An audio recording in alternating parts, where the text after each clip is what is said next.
Hi, this is lesson 2 of Unit 4 on page 189, and we are factoring trinomials. All right, 4.2. Okay, so we're specifically factoring trinomials of the form x squared plus bx plus c, and what that means is that the coefficient of the x squared term is 1. Okay, so there's no other number there because we use a different technique when there's another number there other than 1. Okay, and you don't do that till grade 11. Okay, when we factor, we can factor using algebra tiles. So if we look at this algebra tile diagram right here, we can see that we have x squared right here, and then 1, 2, 3, 4, 5, 6 x's, so plus 6x, and plus 8 ones. So there's our, that's what the algebra tile represents. And you can see that you can put all of those tiles into a rectangle like this. So we have an expression for the length of the rectangle. I'm going to call this the length because it's a little bit longer. So that's x plus 4. And I'm going to call this the width. That's x plus 2. And I can see that the area of those, if I count it all up, I've got 1x squared and 1, 2, 3, 4, 5, 6 x's and 2, 4, 6, 8 ones. So I can write this out as the area equals x squared plus 6x plus 8 equals x plus 2 times x plus 4, because those are all representations of the diagram. Okay, I'm not going to worry about doing this with algebra tiles. You can just, we'll omit that example and we'll omit this example. Seeing it as an algebra tile once I think is helpful. I think trying to cram everything into a rectangle, I'm not sure that it really helps to understand what you're actually going to do with the math. So I'm not going to assign questions 1 to 3, although you might want to do number 3 just as extra practice for factoring without using the algebra tiles. I will leave that up to you. Now, this part, I don't necessarily want you to write these down. I just want you to watch what's happening, okay? So when I expand these, and I'm going to use FOIL, first, outer, inner, last. So I get x squared plus 3x plus 3x plus 9. And then I simplify that to x squared plus 6x plus 9.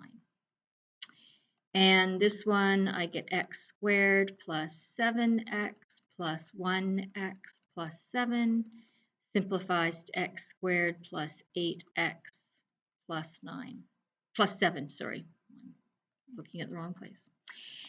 And then this one, I get x squared plus 2x plus 5x plus 10 simplifies to x squared plus 7x plus 10.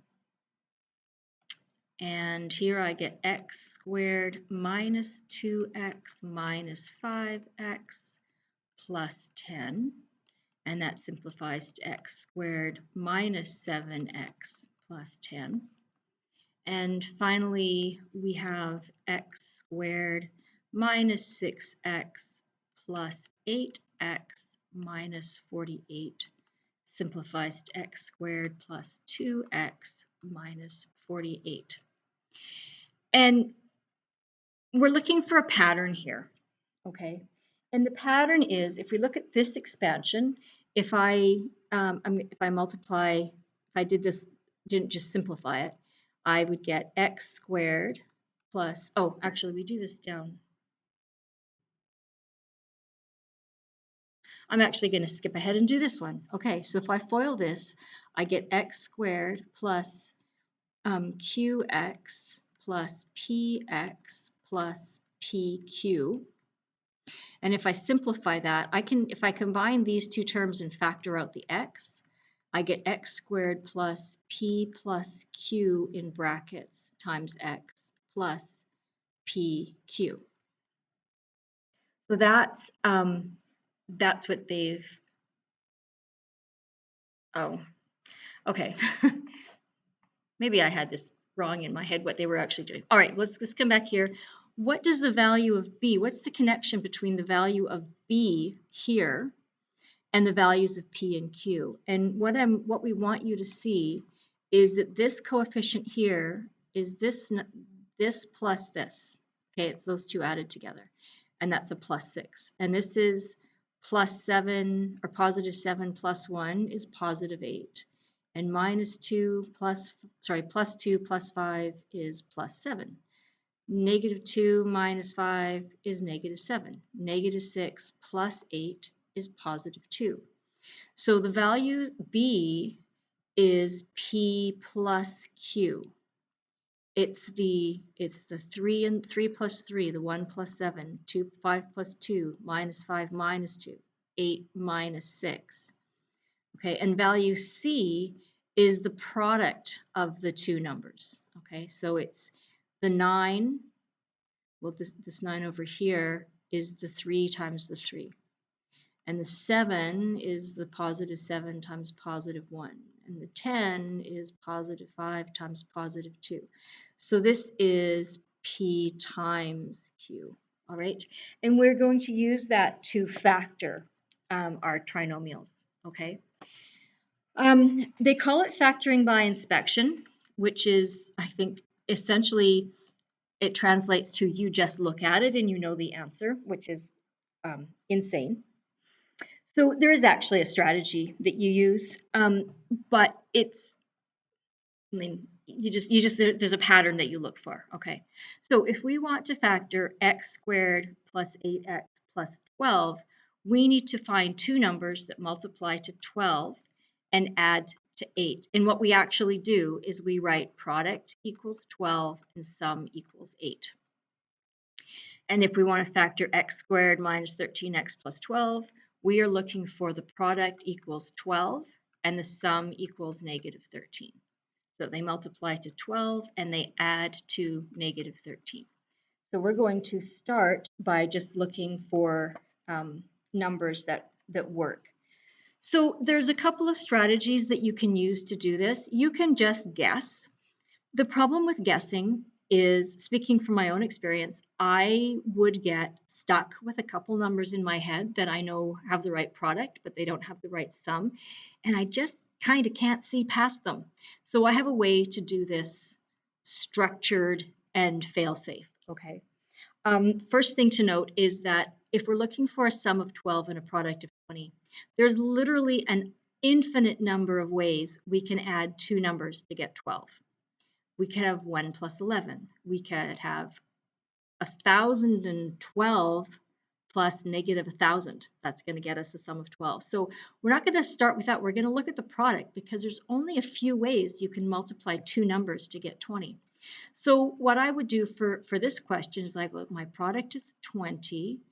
My sum is 12. And then I start listing systematically all the ways that I can multiply two numbers to get 20. So I can go 1 times 20. I can go 2 times 10. I write down 3 because that's the next number in my series. But there's nothing that works. There's no 3 times something equals 12. So I put a line through it. But by writing it down, I know that I've considered it and dismissed it. It doesn't exist. I don't have to think about it anymore. The next one is 4. 4 times 5 equals 20. Now the next number I would write here is 5, but I've already done 5. So I'm done because 5 is going to get me 4, 6, 7, 8, 9 aren't going to work. 10 is going to get me 2. Everything from 11 to 19 is not going to work, and then I have 20. So these are the only ways that I can multiply two numbers to get 20, and one of those has to work, and in this case, it's the 2 and the 10. Okay, for the second one, if I'm looking for a sum equal to 9, it's going to be 4 and 5. Okay. For sum or product, you always write the product first. Product equals 4, sum equals 4. Product of 4, I can have 1 and 4. I can have 2 and 2.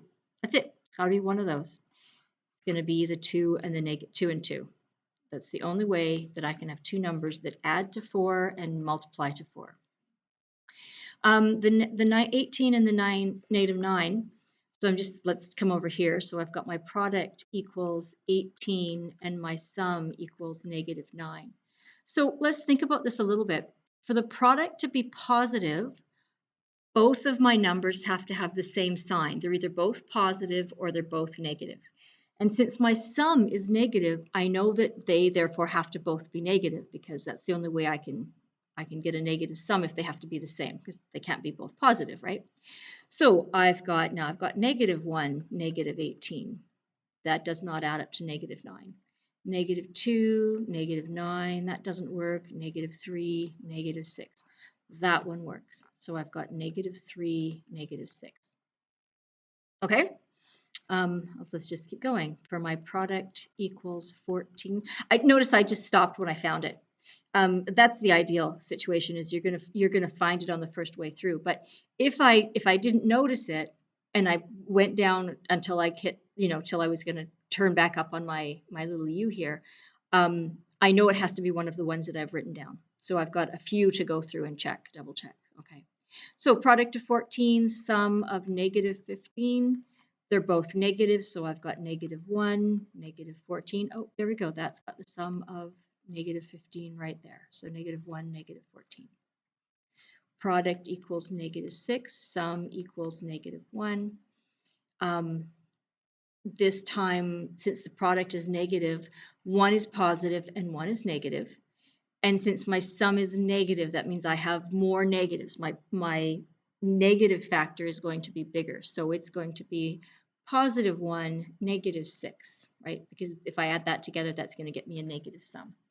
And then I've got 2, -3. There we go. That's the one that's going to work. 2, -3. Product is -15. Sum equals 2. One's positive, one's negative. The bigger one is positive. So I've got -1, 15. -2, nope. -3 and 5. Yep, that's going to work. -3 and 5. Okay, and let's do 48. So my product is 48. My sum is -26. So they are both the same sign. They have to both be negative. So -1, -48. Nope. -2, -24. Yep, that one works. -2, -24.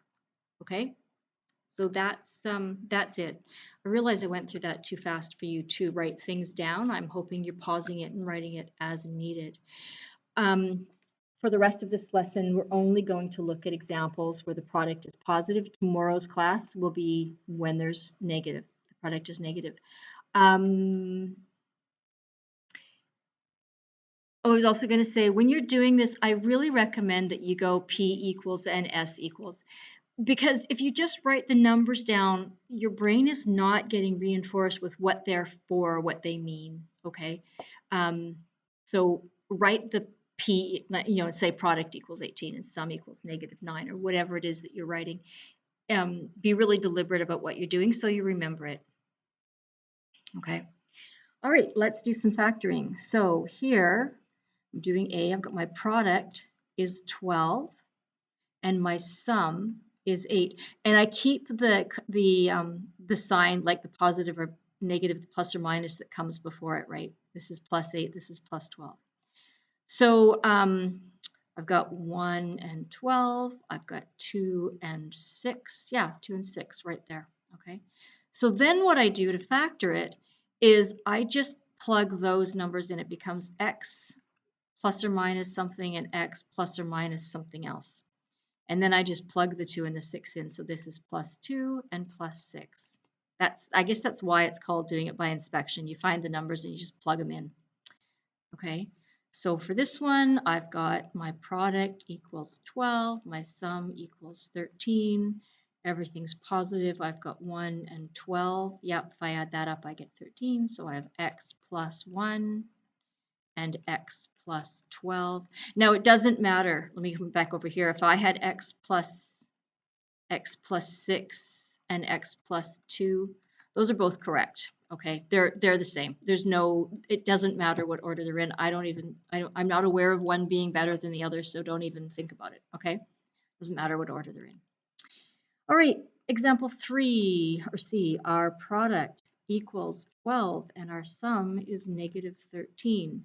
So since the product is positive, they're the same sign. They must both be negative. So if I try -1, -12, yep, that works. So we got x minus 1, x minus 12. Okay. Product here is 10. My sum is negative 11. So they're both going to be negative. So negative 1, negative 10. They're making these ones really easy for you. So we've got a minus 1 and a minus 10. Now I sort of glossed right over this, but whenever you factor, I want you to multiply. I want you to multiply it back out. Practice that foiling. We are always better at multiplying than we are dividing, so it's worth taking a second and multiplying this out. So I've got a squared minus 10a minus a plus 10, right? I'm just foiling that. And then that's going to be a squared minus 11a plus 10, which is what I started with, so I'm happy. And then make sure that if you do that, you circle this as your answer, because this last part of your work is not your answer. And that's where I'm looking for your answers, at the bottom right hand corner of the workspace. So if your answer is not there, you really have to, I mean, you should circle it anyway, but you really have to if your answer is not going to be there. Okay, product equals 4, sum equals 3.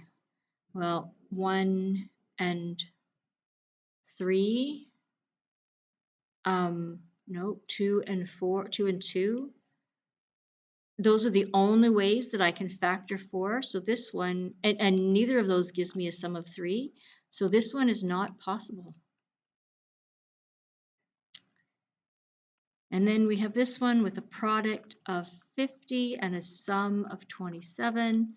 So everything's positive. I've got 1 and 50, 2 and 25. Yep, that works. So I've got x plus 2 and x plus 25. There we go. Okay. Next example, and then we're finished. This time we are going to pull out a common factor first, and then we're going to factor the trinomial that remains. So if I look at my numbers here, 4, 32, 48, I can factor out a 4. And if I look at just the x's, there's no common factor. So all I can factor out here is a 4. So I'm left with x squared minus 8x plus 12. And then I've got my product is 12 and my sum is negative 8. So they're both going to be negative. I've got negative 1, negative 12. Nope, negative 2, negative 6. That works. So I have 4 times x minus 2 times x minus 6. That's that factored. And then I'll do this one. Looking at the 3, 21, 30, I can factor out a 3. And I do have an x in every term, so I can factor out an x. And I'm left with x squared plus 7x plus 10. Product is 10, sum is 7. It's going to be 2 and 5. So I've got 3x times x plus 2, x plus 5. All right, that's it. Just one thing. You don't have to, I do want you to write this part out every question, then write down what your numbers that are going to work is. Do that. But you don't have to show all of the possibilities if you right away see what it's going to be. That's great. Like if you see it right away, that's awesome. Write it down, go ahead and use it. But if you don't see it in, 3 seconds, just start working through it. You'll be surprised how few choices there are for most of them. And this is the most efficient way of doing it. Okay, so you can go ahead and do the assignment. Number 3 is optional. And you can do that with or without algebra tiles, whichever works better for you. And have a good time. Bye.